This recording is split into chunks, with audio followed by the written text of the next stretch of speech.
రాష్ట్ర వ్యాప్తంగా కాపుల ఆరాధ్య దైవంగా పిలువబడిన పేరు ఏదైనా ఉంది అంటే అది వంగవీటి మోహన్ రంగ. ఇప్పటికీ కూడా ఆ పేరుకి ఉన్న ఆ ప్రాముఖ్యత అలాగే ఉంది. కాకపోతే రాజకీయాల్లో అయితే మాత్రం ఆ పలుకుబడి క్రమంగా తగ్గిపోయింది. వంగవీటి రాధాతో అది ఫుల్ఫిల్ అవుతుందని అనుకున్నారు కానీ అది సాధ్యం కాలేదు. అలాగని చెప్పి ఆయన ప్రయత్నం అయితే ఆయన చేస్తున్నారు. ఈ లోపల రంగా గారి కుమార్తె ఒక్కసారిగా రాజకీయ తెరంగేయడానికి సిద్ధమవుతున్నారు అనేది స్వయంగా ఆమె ప్రకటించారు. ఇంకా ఏ పార్టీ నుంచి వస్తారు ఏంటనేది తెలియదు. కాకపోతే ఆ వంగవీటి మిత్రమండలి ఏదైతే ఉందో వాళ్ళకైతే మాత్రం సపోర్ట్గా చేస్తాం అనే ప్రకటన అయితే వచ్చింది. రాధా గారు సాధించలేంది ఆయన చెయ్యింది ఆశా కిరణ్ చేయగలుగుతారా అనేది ఒక పెద్ద ప్రశ్న. అంటే రాజకీయంగా రంగా గారి వారసురాలిగా ఇప్పుడు ఆశా కిరణ్ చూస్తారా, లేదంటే రాధా ఆశా కిరణ్ కలిపి చేస్తారా, విడివిడిగా వేరు వేరు పార్టీల్లో చేరతారా, చాలా ప్రశ్నలే ఉన్నాయి. కానీ ఇప్పుడున్న టైంలో ఆమె సడన్ ఎంట్రీ వెనక కారణం ఏంటి, విజయవాడ రాజకీయాల మీద ఎంతవరకు ప్రభావం చూపించే అవకాశం ఉంటుంది ఈ అంశం మీద చర్చించే ప్రయత్నం చేద్దాం. సరే, ఇప్పటివరకు అంటే తెలిసే ఉంటుంది అందరికీ, కానీ ఆశా కిరణ్ అనే వారసురాలు వస్తారని అయితే ఎవరు ఊహించలేదు. ఇంకా అఫీషియల్గా అనౌన్స్ చేశారు కాబట్టి రాష్ట్ర రాజకీయాలను ప్రభావితం చేస్తారా, లేదంటే విజయవాడ వరకు ఆమె ప్రభావం ఏదైనా ఉంటుందా రాజకీయాల మీద? రెండు తెలుగు రాష్ట్రాల్లోని కాపు సామాజిక వర్గం తమ తరపున ఒక కుటుంబాన్ని ఓన్ చేసుకుంటుందా లేదా అనేది ఇప్పుడు తేలుతుంది. మా కులంలో ఎవరో ఒక నాయకుడు వచ్చి ఎదిగితే సరిపోతుంది అనుకుంటారా, లేకపోతే కాపు జాతికి చైతన్యం క్రియేట్ చేసినటువంటి వంగవీటి కుటుంబాన్ని మనం పైకి లేపాలనుకుంటారా అన్నది వాళ్ళు డిసైడ్ చేసుకోవాలి. ప్రాక్టికల్గా అయితే కనుక రెడ్డి సామాజిక వర్గపు ఆధిపత్య పోరాటం ఆ కులంలోనే ఒకళ్ళకొకళ్ళు పోరాడుతూ ఉండటం ఆంధ్రప్రదేశ్ రాజకీయాలు ఫ్రమ్ ద బిగినింగ్ ఉంది. కాంగ్రెస్ పార్టీ అది మాత్రమే అధికారం. దాంట్లో గొడవలు ఏంటంటే రెడ్లు కొట్టుకుంటుంటే మధ్యలో ఇంకొక కులానికి ఇచ్చినటువంటి సందర్భాలు ఉన్నాయి తప్పించి డైరెక్ట్గా చూస్తే రెడ్ల ఆధిపత్యమే నడిచింది సుదీర్ఘకాలం పాటు. దాంతో నిర్లక్ష్యానికి గురయ్యాం అని ఆవేదన చెందిన కమ్మ సామాజిక వర్గం అంతా కూడా ఆనాడు తమ తరపున ఎన్టీ రామారావు ముందుకు వచ్చినప్పుడు అండగా నిలబడ్డారు. అది కొనసాగింది. అదే ఎన్టీ రామారావు తప్పుదోవ పడుతున్నాడని అదే సామాజిక వర్గం భావించిన రోజున ఆయన వారసుడిగా ఆయన బ్రతికుండగానే ఆయన అల్లుడిని తీసుకొచ్చింది. అదే సందర్భంలో అదే ఎన్టీ రామారావు గారి రెండవ వారిని అంగీకరించలేదు అదే సామాజిక వర్గం. కొడుకుల్ని కూడా అంగీకరించలేదు. హరికృష్ణను కూడా అల్లుడిని అంగీకరించింది. రెండవ పెద్దల్లుడు కూడా కాదు, పెద్ద కూతురు కూడా కాదు, రెండవ కుమార్తె కూడా కాదు, రెండవ కుమార్తె భర్త అయినటువంటి అల్లుడిని అంగీకరించింది. అంటే ఆ సామాజిక వర్గాన్ని కోణంలోనే కాకుండా ప్రజామోదం పొందగలిగినటువంటి పనులు చేయగలిగిన నాయకుడు ఇతను ప్లస్ మన సామాజిక వర్గం. వారసత్వం అక్కడ చూసింది కులపరంగానాలా మేధస్పరంగా అంటే మేధస్సు ఉన్న మన కులపు వాడు ఎదిగితే బాగుంటుందన్న కోణంలో ఓన్ చేసుకున్నాడు. ఆయనకి కష్టం వస్తే ప్రపంచంలో ఉన్న కమ్మ సామాజిక వర్గం అంతా కన్నీరు పెట్టింది. ఆయనకి బాధ వస్తే ప్రపంచంలో ఉన్న కామ సామాజిక వర్గం అంతా వచ్చి రూపాయలు తమ చిల్ల పెంకుల్లా ఖర్చు పెట్టి మరి గెలిపించుకున్నారు. అది ఆ సామాజిక వర్గాన్ని. కాపు సామాజిక వర్గానికి వచ్చేటప్పటికి అసలు అట్లాంటి చైతన్యాన్ని తీసుకొచ్చినటువంటి వాడు రంగా. మహానాడు అన్నటువంటిది విజయవాడలో పెట్టి గజారోహణలు చేయించి ఘనమైనటువంటి వేడుక చేస్తే సంబరపడ్డటువంటి ఎన్టీ రామారావు ఆనాడు ఆ సంబరానికి కారణమైనటువంటి దేవినేని మీద అసంతృప్తి వ్యక్తం చేయడానికి కారణమయ్యే అంతటి ఘనమైన కార్యక్రమం వంగవీటి రంగా చేసింది. వంగవీటి రంగా కాపునాడు గజారోహణలు ఇట్లాంటివి ఏం లేవు, ఏ జనం ఏ డబ్బులు లేవు. తన సొంత డబ్బులతో పెట్టినటువంటి ఒక కార్యక్రమం ఆ రోజున ట్రాఫిక్ క్లియర్ కావడానికి 48 hours పట్టింది. కాపునాడు నుంచి వెనక్కి వెళ్లే వాళ్ళది వాళ్ళ సొంత వాళ్ళకి పోవడానికి 48 hours ట్రాఫిక్ క్లియరెన్స్ కి పట్టింది. అది అంటే అక్కడ పోలీసులు కూడా లైట్ తీసుకున్నారు, ఏముందిలే అనుకున్నారు ముందు. తీరా చూస్తే వచ్చిన జనం వచ్చిన వాహనాలు చూస్తే ఇవాళకి కూడా చరిత్రలో అదే. మిగతా ఎన్ని పేపర్ పులులు వ్యవహారాలు సక్సెస్ అవ్వచ్చు. రంగాన్ని చూసి వచ్చారు. రంగా అనే కంటే కూడా కాపుల ఐక్యత కావాలని దానికి రంగా నాయకత్వం. ఆ ఇంపాక్ట్ ఆ రోజున అతను తీసుకొచ్చిన చైతన్యమే కాపుల్ని లైమ్ లైట్ కాంపిటీషన్ లోకి తీసుకొచ్చింది. అప్పటిదాకా రెడ్డి వర్సెస్ కమ్మ, అప్పుడు కాపుల యొక్క ఆత్మగౌరవ పోరాటం ఆరంభమైంది. ఆ ఇంపాక్ట్ తర్వాత ఇవాళకి కూడా కాపులు నిర్ణయాత్మక శక్తిగా ఉన్నారు తెలుగు రాష్ట్రాలలో, ఎస్పెషల్లీ ఆంధ్రప్రదేశ్లో. ఆ కింగులు అవ్వట్ల, కింగ్ మేకర్లు మాత్రమే అవుతున్నారు. ఎవరు కింగ్ కావాలో వీళ్ళు డిసైడ్ చేస్తున్నారు. వీళ్ళు ఎవరికి మద్దతు ఇస్తే వాళ్ళు కింగ్ అవుతున్నారు. చంద్రబాబు అయినా, రాజశేఖర్ రెడ్డి అయినా, తర్వాత వచ్చినటువంటి జగన్మోహన్ రెడ్డి అయినా, మళ్ళీ బాబు అయినా, కాపులు ఎవరికి ఓటేస్తే వాళ్ళే అవుతున్నారు. కానీ ఈ చైతన్యానికి కారణమైనటువంటి వంగవీటి రంగ మరణిస్తే అక్కడ ఎదురైన వాళ్ళ సమస్య ఎక్కడంటే, ఆ రంగా భార్య రత్నకుమారే తన భర్త చావుకి తెలుగుదేశానికి సంబంధం లేదని తెలుగుదేశంలో చేరింది. ఆయన చనిపోయాక కాంగ్రెస్ పార్టీతో గొడవలు వచ్చాక ఆ కాంగ్రెస్ పార్టీ ఆమెను బహిష్కరిస్తే, ఆ బహిష్కరించిన తర్వాత ఆమె అటాచ్డ్ సభ్యురాలు టు తెలుగుదేశం. అప్పటిదాకా కొట్టుకుంది వీళ్ళు. కానీ దాని కాపు సమాజం అంగీకరించలేదు కాబట్టి ఆమె పక్కకి వెళ్ళిపోయింది. ఆ తర్వాత ఆ లెగసీని సొంతం అప్పట్లో ఆ లెగసీని సొంతం చేసుకున్నటువంటి వాళ్ళలో వాళ్ళ సోదరుడైన వంగవీటి చలపతిరావు, వాళ్ళ అబ్బాయి వంగవీటి శాంతకుమార్, ఇవన్నీ చాలా జరిగిపోయినాయి. అయితే ఆ తర్వాత ఏకైక సమస్య ఏంటంటే, రంగా జనాల్ని దోచుకుని సంపాదించాల. వంగవీటి రంగా జనాల్ని దోచుకుని సంపాదించాల, సంపాదించి కూడబెట్టుకుని తన కుటుంబం బాగుపడాలని చూడాలి.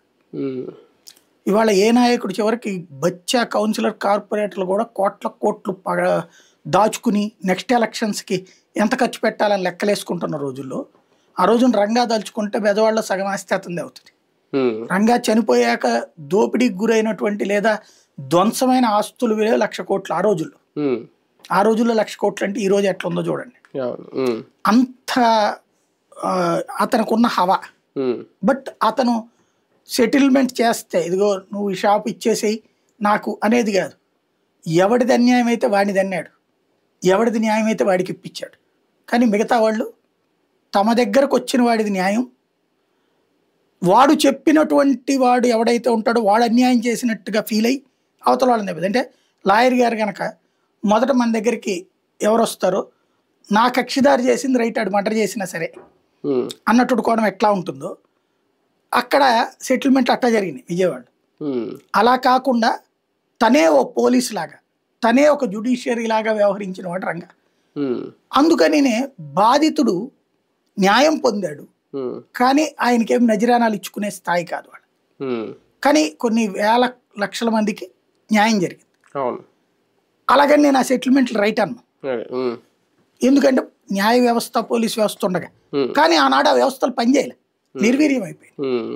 అలాంటి సందర్భంలో కమ్యూనిస్టుల అరాచకాల నుంచి, లేదా ఈ వడ్డీ వ్యాపారుల దోపిడీ నుంచి, దుర్మార్గాలు చేసే రౌడీల నుంచి కాపాడినోడు రంగా. కాపాడబడ్డ వాళ్ళకి ఆయన దేవుడు. అదే సందర్భంలో ఆయన ఎవరి దగ్గర చేయి రూపాయి అడగలేదు, ఇచ్చింది ఎవరు కూడా ఇవ్వలేదు ఆయన. ఆ కారణంగానే ఆయన ఆస్తి, ఆ ఇళ్ళు, ఆ ఫామ్ హౌస్ లాంటి పొలం, అంతే వాళ్ళ జీవితం. అదే వాళ్ళకి శాపమైంది. 100 కోట్లు సంపాదించినటువంటి వాళ్ళు సీట్లు కావాలంటే సీట్లు కొనుక్కోగలుగుతున్నారు, అవసరమైతే పార్టీలు పెట్టగలుగుతున్నారు, లేదంటే సీట్లు కొనగలుగుతున్నారు, మంత్రి పదవులు కొనగలుగుతున్నారు. కానీ ఆ కుటుంబం ఏమీ కొనలేకపోయింది. ఆ కొనలేకపోయిన కుటుంబం కారణం ఏంటి? నీతిగా న్యాయంగా ఉండటం. ఈవెన్ రత్నకుమారి చేసిన సెటిల్మెంట్లైనా నీతి న్యాయం కోసమే చేసుకోవచ్చు.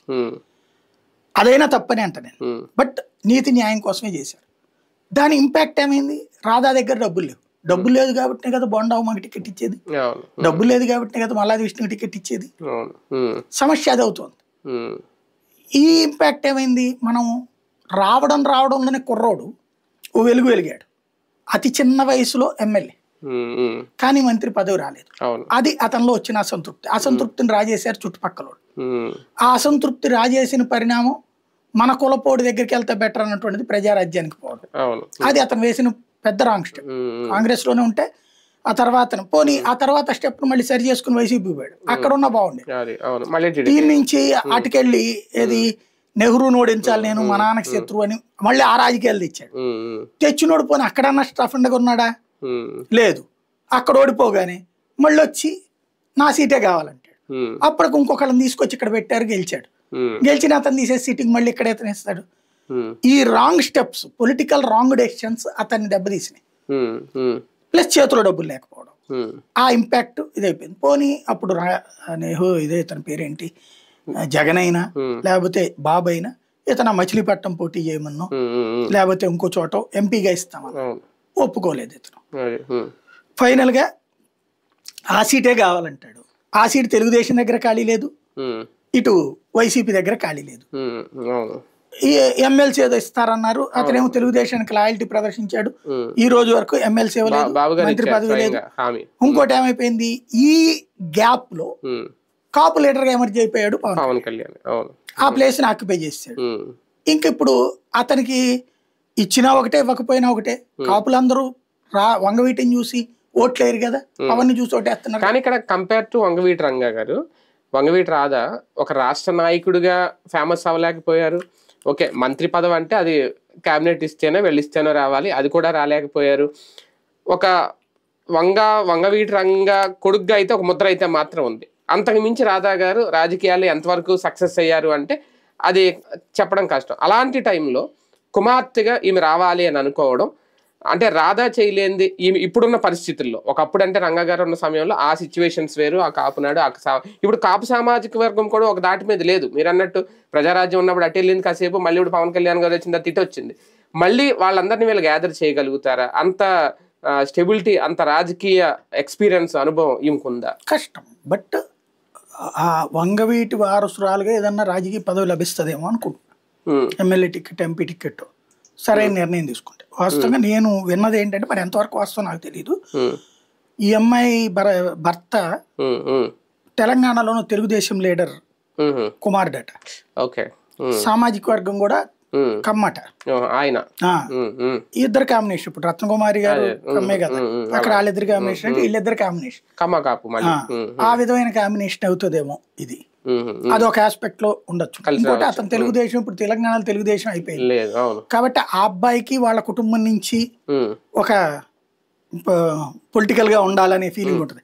అక్కడ వర్కౌట్ కాదు. ఇప్పుడు అక్కడ ఆల్రెడీ టీడీపీ లేదు, కాంగ్రెస్, బీఆర్ఎస్, బీజేపీ, ఆ కొట్లాట్లో ఇతనికి ఛాన్స్ ఎట్లా ఉంటుందో తెలియదు. ఇక్కడ తనకు భార్య అయినా సెట్ అవ్వచ్చు, ఎందుకంటే ఇక్కడ రత్నకుమారి గారు శాంతం సైలెంట్ అయిపోయారు, ఇటు ఈ అబ్బాయి ఇట్లా ఉన్నది కాబట్టి ఇంకో ట్రైల్ వేస్తే ఏమైనా అవుద్దాం. ఎందుకంటే ఇతను తెలుగుదేశంలోనే ఉండగా తప్పని పరిస్థితి ఇప్పుడు రాధా. ఇటు వైసీపీ వైపు ఈ అమ్మాయి ఏమైనా వెళ్తుందేమో. అంటే రాధాకే ఇవ్వలేని సీటు ఇప్పుడు ఈమె కూడా ఏదో సెంట్రల్ అడుగుతారని ఏదో ఒకవేళ చూస్తే, లేదు ఎంపీ సీట్ ఇస్తారా అనేది, రాధాకే దక్కలేని ఈమెకి ఎలా ఇస్తే ఒకవేళ టీడీపీలో కొనసాగాలి అనుకుంటే? అదే అనేది, టీడీపీకి ఎంఐ వెళ్ళకపోవచ్చు, ఎంఐ వైసీపీకి రావచ్చేమో. అప్పటికి మల్లాది విష్ణు కాకపోతే, లేకపోతే ఎంఐ ఇంకోటి ఇక్కడ నియోజకవర్గాలు పునర్విభజన జరుగుతుంది, అవసరం ఉంది. అందులో 33% మహిళా రిజర్వేషన్ రాబోతుంది. Bill already bill ఆమోదమైంది. 29 ఎన్నికల్లో మహిళా రిజర్వేషన్ నడవబోతుంది. అందుకని ఎంఐ వచ్చింది అనుకుంటున్నాను నేను. కంపల్సరీ మహిళల సీట్లు బోల్డ్ ఉంటాయి. 33 అంటే ఇప్పుడు 175 అంటే మనకు 225 వస్తాయి. అంటే దాదాపు 66, 70, 80 సీట్ల దాకా మహిళలకి ఇవ్వాలి. అప్పుడు ఈ విజయవాడ కూడా మారుస్తారు, కోటాలు మారుతాయి చాలా వరకు. కాబట్టి ఆ ఆస్పెక్ట్ లో ఆలోచించి ఉండొచ్చు అమ్మాయి. చాయిస్ ఉంటుంది అమ్మాయికి. సడన్ ఎంట్రీ ఒక రకంగా ఈ ఎంట్రీ నిజంగా వస్తే, వైసీపీకి వచ్చిన పవన్ కళ్యాణ్ గారు కానీ జనసేన మీద కానీ ఎంత ఎఫెక్ట్ పడే అవకాశం? అసలు ఆయనకి దీనికి ఏం సంబంధం ఉంది? వంగవీటి కుటుంబాన్ని అభిమానించే వాళ్ళు ఈ అమ్మాయిని ఓన్ చేసుకుంటారు లేదని చూడ. ఈ అమ్మాయి అయితే గనక, నేను మొట్టమొదట్లో ఇంటర్వ్యూ చేసింది ఈ అమ్మాయి నేనే, అప్పుడు 2004 ఎలక్షన్స్ టైంలో. Ferocious character. అంటే అప్పుడు ఏంటి, అప్పటికే రాజకీయాలు లేదు, అప్పుడు వాళ్ళ అన్న మీద కంప్లైంట్ చేస్తా ఒక ఆగ్రహంతో ప్రెస్ ఇంటర్వ్యూ ఇచ్చింది నాకు ఆ ఆస్పెక్ట్ లో. బట్ ఆ తర్వాత అంతా కలిసినే ఉన్నారు. ఇప్పుడు అన్నతో ఏం గొడవలు ఏం లేవు, బానే ఉంది. కాకపోతే అమ్మాయిని ఫస్ట్ అప్పుడు ఇంటర్వ్యూ నేనే చేశాను అనమాట. అందుకని అమ్మాయిని చూశాను, రాధాని చూశాను కదా వీళ్ళది. రాధాది ఫస్ట్ ఇంటర్వ్యూ నేనే చేశాను, పాలిటిక్స్ లో చూశాను కదా. రాధా సాఫ్ట్ గా, స్మూత్ గా, అనలిటికల్ గా చెప్తాడు. ఈ అమ్మాయిది అగ్రెసివ్ ఆస్పెక్ట్. ఇప్పుడు ఎట్లుందో తెలియదు, ఇప్పుడు ఎట్లా మాట్లాడుతుందో తెలియదు కానీ, బట్ ఆ మధ్యన ఏపీ 24 స్టార్ట్ అయినప్పుడు రత్నకుమారి గారిని వీళ్ళని ఇన్వైట్ చేయడానికి వెళ్ళినప్పుడు చూసా. అప్పుడు పుట్టింటికి వచ్చింది భర్త కలిసి, బాగా యాక్టివ్గా ఉంది మనిషి. కాస్త మాట తీరు కొంచెం ఏది అథెంటిసిటీ ఉంటుంది.